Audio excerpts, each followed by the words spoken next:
Last season for Syracuse concluded with one of its most eventful NFL draft periods that it has seen in recent history.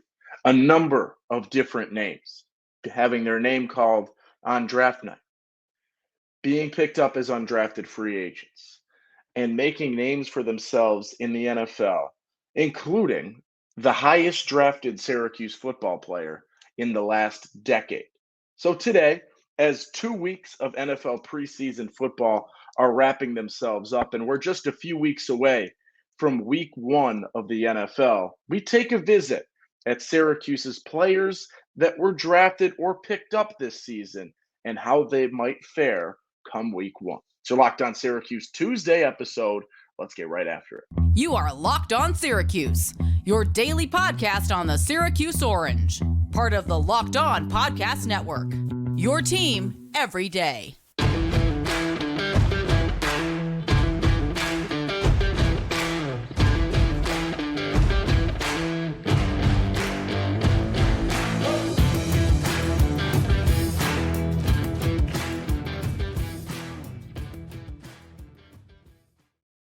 What's up? What's happening? Welcome into your Locked On Syracuse Tuesday episode. I'm Owen Valentine saying thank you so much for making Locked On Syracuse your first listen today and every day. We're free and available wherever you get podcasts, part of the Locked On Podcast Network. If you've been listening with us, you like what you hear, feel free to subscribe. Turn the notifications on. Get notified instantly when these episodes go live. No Monday episode yesterday. We return Tuesday, and we are on the brink of Syracuse football. Week 0 of college football making its way to us. We're ready for Syracuse football in just about 2 weeks at this point in time. A lot to cover. Yesterday, I mentioned this on the Friday episode. I was out in Vegas, a little bit of an end of the summer weekend trip to close things out. Incredible. Fun stuff. I saw Zach Bryan in concert on Saturday night. That was amazing. He's amazing. The T-Mobile Arena out there is unbelievable. If you're there, check out a game, check out a concert. Really, really fun venue. A lot of fun stuff. I walked away. I mean, I'm going on my tangent to start the show here. I walked away with more money than I came with. Somehow, some way. Look at Owen doing his thing out in Vegas. But we make it back. We return. And today we take a look not quite at Syracuse football in college football preparations. We will have that tomorrow. So stay locked with that. A lot of really good stuff. Got one of the many and I actually could narrow this down to the few incredible beat reporters. There are a lot, but this is probably one of the cream of the crop when it comes to Syracuse football reporting. So we'll talk tomorrow a little bit more in depth about Syracuse football, preseason camp, and where things stand at this point in time. But today, let's take a look at the NFL. Let's take a look at the rookies for Syracuse in the NFL, because as I mentioned in the lead today, this has been a very sizable draft class for Syracuse, even though when all is said and done, there were only 2 names called for Syracuse in the draft. 2 day 2 picks, and Matt Bergeron, second round pick to the Falcons, and Garrett Williams in the 3rd round to the Cardinals. Now, Michael Jones in the mix as well, Sean Tucker in the mix as well, Andre Schmidt was in the mix as well. Unfortunately, names not called. But we take a visit today to all of those 5 names, see how things are going, see where things stand, and we'll figure out my predictions of who will find the most success, who will be making a roster, who might not at this point in time, and just sort of get a general lay of the land for the rookies for Syracuse football as things stand after 2 weeks of preseason action. Let's start with the biggest story for Syracuse at this point in time in terms of headlines, in terms of where things might fall. And it's interestingly enough, it's not the 2 names that heard their name called on day 2. It's an undrafted free agent.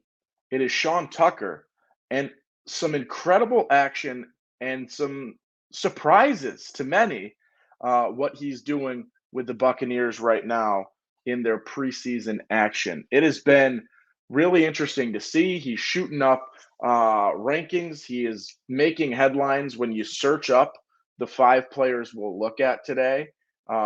Sean Tucker is loaded with news stories. Some of the others not as eventful preseason so far, but Sean Tucker is the name when it comes to Syracuse football and how things have gone at this point in time.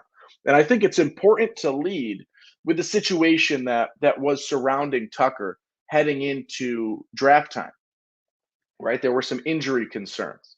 He didn't go to the combine because of the injury. He had a very, very weird lead up to the draft. He posted his homemade combine video, which was very interesting, and I think even included some people swearing in the background, which is a new twist and something that not everybody was anticipating. But it was a very weird sort of buildup, and not to knock him, but I might have heard some things that some pre-draft interviews didn't go incredible. So who knows about that? So all is said and done, he goes undrafted. There were some predictions, some ideas that might be the case down the stretch, especially heading into day 3. If you remember draft time, that could be what happens is he doesn't get his name called. But what you saw was an immediate pickup from the Bucs. It was almost like they were eyeing that. They were looking for that to happen. And there has been a tremendous amount of success in recent years from undrafted free agents, especially in running back rooms. And that is what the Bucs saw in Sean Tucker. I believe it was 150,000 guaranteed, plus some options and some other stuff in the contract, I'm sure, for that to bump if a roster is made, which it looks very likely, if significant snaps are made, if there's a battle for possible starter-esque snaps, who knows? But there is a lot of potential with Sean Tucker right now, and he showed that this past week in the Bucs preseason action when they faced off against the Jets week 2 just a couple of days ago, or actually yesterday. He was very good, really, really solid, and was able to, courtesy of some injuries, courtesy of some other stuff, have some heightened snaps in this preseason action. Ran for 37 yards on 7 carries, so 5.3 yards a carry, which I believe led the team for them. And goes back to what he did all through college, right? The yards per carry were always impressive when you looked at him at Syracuse. And one of the things that I think was not necessarily what kept him from being undrafted, but it is something that definitely hindered him, especially given the injury conversations and some other conversations that surrounded Tucker leading up to the NFL draft, was his sort of lack of contribution in the passing game. And that is something that is so valuable in the NFL, and one of the trajectories and the trends that you're seeing in terms of NFL running backs. And the NFL running back has as many conversations surrounding it as you can find. And it's, Sean Tucker is a reason. If you can see success out of him this coming year as an undrafted free agent, he's one of the guys and one of the examples that say, hey, why are we going to pay Jonathan Taylor as much as he wants to get paid when we can do this and find success from somebody for a far, far less dollar amount. But Sean Tucker comes in, and if you can get that, and we talk with the trends, and you can get that receiving element and him being a receiving threat out of the backfield, it's why guys like McCaffrey are so important. It is why you can see so many running backs being used in the passing game. If you're a fantasy football player, you know those names. You know who you're looking for because they're going to be those dual threat guys. I use that as you're being able to put the ball on the ground and get your yardage there, but also be able to get out, receive in the screen game even more and beyond that, as you can see with many of these running backs at this point in time. And Sean Tucker was relatively successful, right? 3 receptions or 3 catches for, I believe, just about 20 yards on the game. So he finished with about 57 yards. He looked really, really solid, had a strong, I think, 25-plus yard carry on a 4th and 1. Actually scored a touchdown. I think it was a 12-yard carry that got called back, unfortunately, because of a holding call. But Sean Tucker right now is, in my mind, by no means on the question marks of will he make a 53-man roster when all is said and done. Is by no means questionable on will he dress, will he be on there for game days and all of that. Sean Tucker's question right now is, we think he's got RB2 probably in the bag at this point in time. That is how good he has been playing so far. And I'm even seeing some things, and this could be pushing it, and I could regret saying this. People are saying he might have a case to be getting RB1-esque snaps in Tampa. And obviously, he's currently behind Rachaad White, who he would need to do some big things to surpass. But that is the level at which he is playing, that those expectations are elevating that high, that people think there is even a slight chance, even if it's only a few people, for him to even be presenting himself in that conversation as a UDFA is incredibly impressive. And, he's outdoing and outpacing veteran guys at this point in time. They have Chase Edmonds, a veteran back there who has been battling a little bit of injury, apparently. He was sore. He had some hand soreness, so that's why he didn't play. And what happens when you don't play, right? Somebody steps up, and that was Sean Tucker, really, really elevating and having an incredibly impressive Week 2 game against the Jets, and is really starting to turn heads and join conversations as to what his potential be and what level he can be this coming season. I told y'all, 25-man or 25-team-man roster draft I did. It's a keeper league, dynasty draft. I took Tucker in the 25th round. Maybe it was only because I, cover Syracuse, talk Syracuse, all of that. But look at what's paying off already for your boy OV here. But before we continue this, right, we got more names to talk about, more big stuff, especially a guy that is going to be a day one starter, I think at this point without question, coming up. But before that, let's talk a little bit from our sponsors. This show is sponsored by BetterHelp. Sometimes in life, we're faced with tough choices, and the path forward isn't always clear, right? Maybe you're not set on your job. You're not feeling it. Maybe you're younger. You're not sure where you want to go to college. You don't know what you want to do when you grow up, things like that, or even more stressful things than that. Whether you're dealing with decisions, relationships, or anything else, therapy can help you stay connected to what you really want while you navigate life, so you can move forward with confidence and excitement, trusting yourself to make decisions that align with your values. Just like anything, the more you practice it, the easier things get. It's helpful for learning positive coping skills, can help you set boundaries if that's something that you might need some help with, and it empowers you to be the best version of yourself. It isn't just for those who've experienced major trauma. So if you're thinking of starting therapy, give BetterHelp a try. It's entirely online. It's designed to be convenient, flexible, and suited to your schedule. Fill out a brief questionnaire and get matched with a licensed therapist. And if you're not feeling it the first time around, you can switch therapists anytime for no additional charge. Let therapy be your map with BetterHelp. Visit betterhelp.com/lockedoncollege today and get 10% off your first month. That's BetterHelp, HELP.com/lockedoncollege, BetterHelp. All right. Tuesday, Locked On Syracuse with your boy OV. We're talking Syracuse rookies in the NFL. We broke down already Sean Tucker, who has been probably the biggest eye turner, name maker, whatever you want to call him at this point in time. And be excited because you're going to get more Sean Tucker post-game tweets at this point in time, the way he's playing, because he has made himself the very much front runner for the Bucs RB2 spot. The other biggest name so far for Syracuse in terms of preseason action and where you need to be watching things is Matthew Bergeron. Matthew Bergeron, obviously the second-round pick to the Falcons. He played as a tackle for 3 years at Syracuse, played a ton of games, really, really well experienced, and was a guy that people thought could be a fringe end of first, early second guy, and was a name big enough and a player and a fit important enough that the Falcons actually traded up for. That was the value they see in Matt Bergeron. And where do they see that value? The Falcons O-line is missing some pieces, and its biggest gaps they're not at the tackle. Their biggest issues are at the guard spot, and that is what you've seen out of Bergeron in the early going, getting snaps and figuring out the ways of left guard. I think that is where you'll see him. He seems like he is pretty much the starter there, barring something drastic happening. That's going to be his spot. That's where you're going to see him.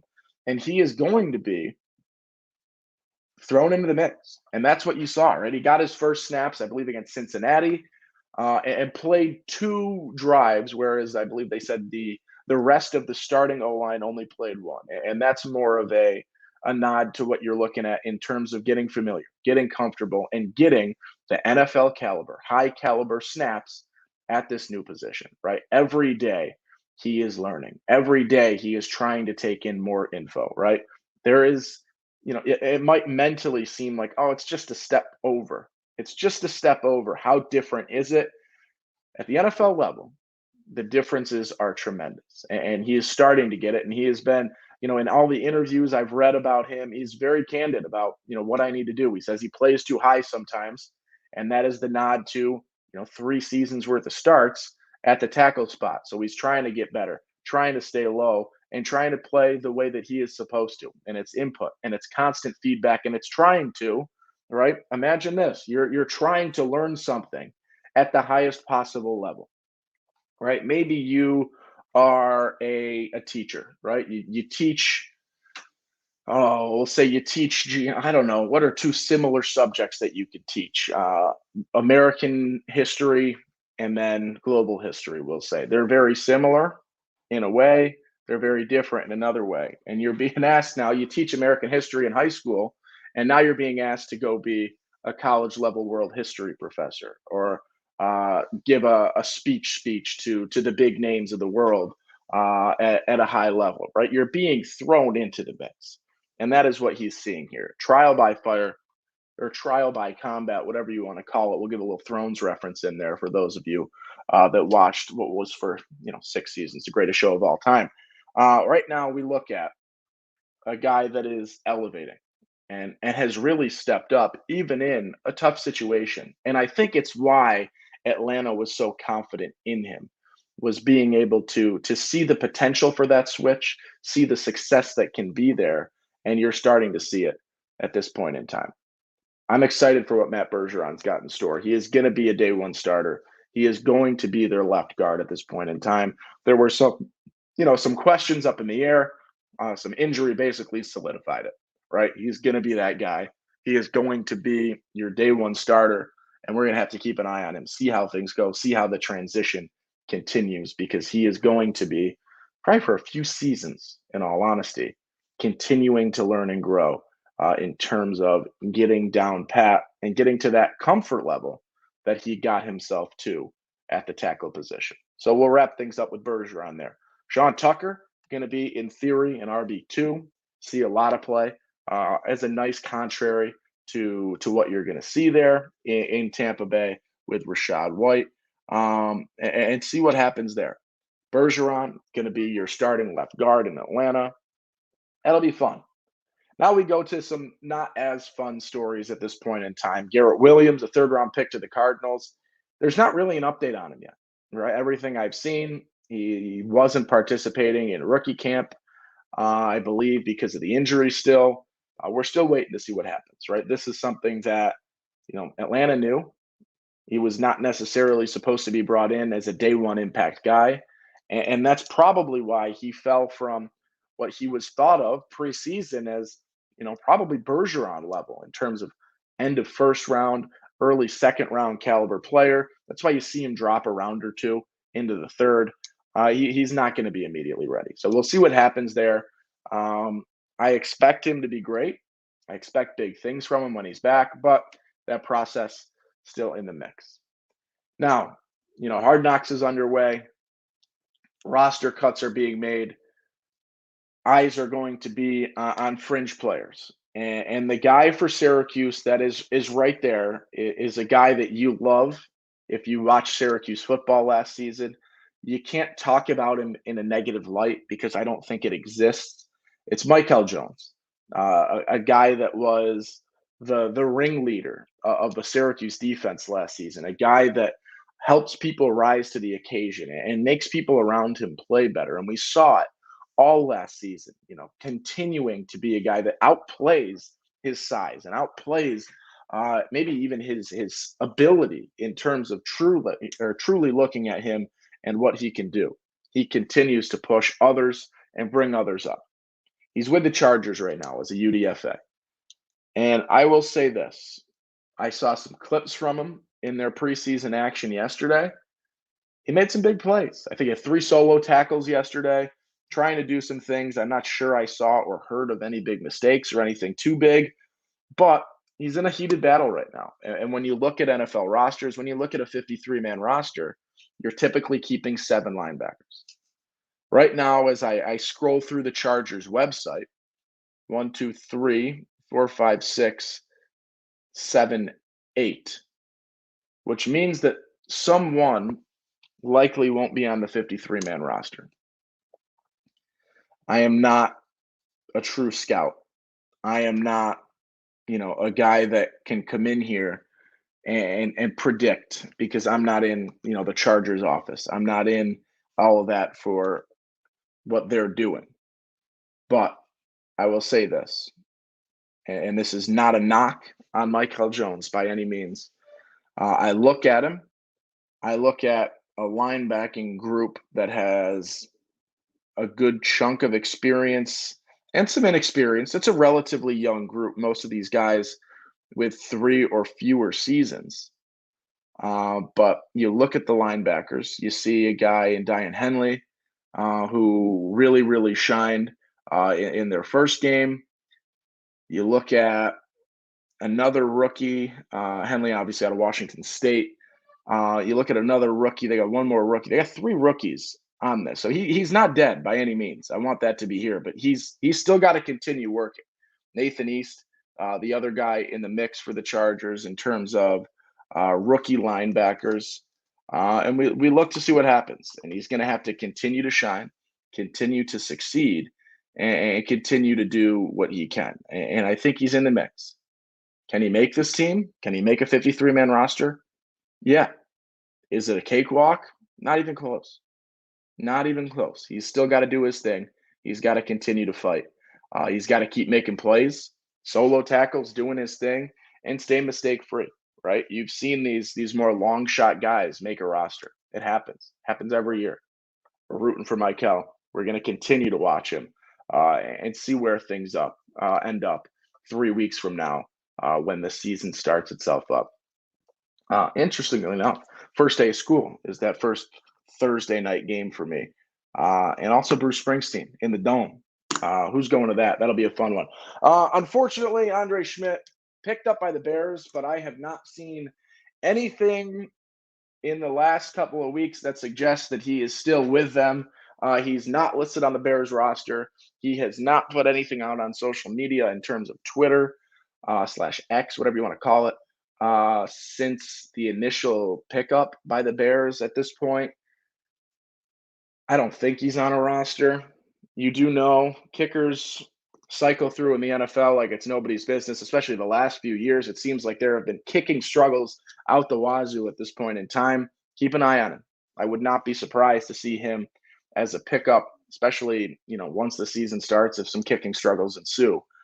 You could keep an eye on him without question for a name that'll be called. But that's all we'll have for today. Tomorrow, we got one of the biggest names in Syracuse beat writers for football to break down some of the biggest storylines for Syracuse preseason camp at this point in time and continue to preview what is just a couple of weeks away. Syracuse football inching its way closer to the return.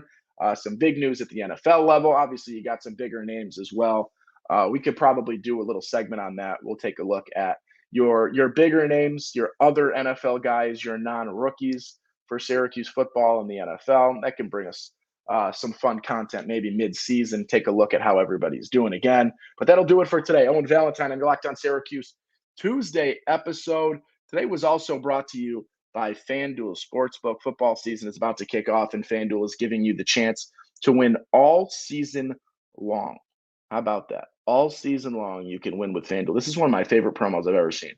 Right now, you win, or when you bet on a Super Bowl winner, you get bonus bets every time they win in the regular season. Just pick any team to win the Super Bowl, and you'll get bonus bets for every victory. Bet on spreads, bet on props, bet on over-unders, and so much more. Visit FanDuel.com/lockedon and start earning bonus bets with America's #1 sportsbook. That's FanDuel.com/lockedon. Take some time. Visit FanDuel and include money line, props, anything you want. It's fun. Do your thing. FanDuel, with Locked On, FanDuel.com/Locked On. Owen Valentine wrapping up your Tuesday episode. Thank you for making it your first listen today and every day. Free and available wherever you get podcasts, part of the Locked On Podcast Network. Hope you had a great weekend. Enjoy the week. Do something fun. Make somebody smile and be kind. That'll do it for today. We'll be back tomorrow. We've got a lot of content coming this week. I'm excited for it. Stay tuned. Feel free to join the conversation in the comments or on Twitter at LO_Syracuse. I'm Owen. I'll see you tomorrow.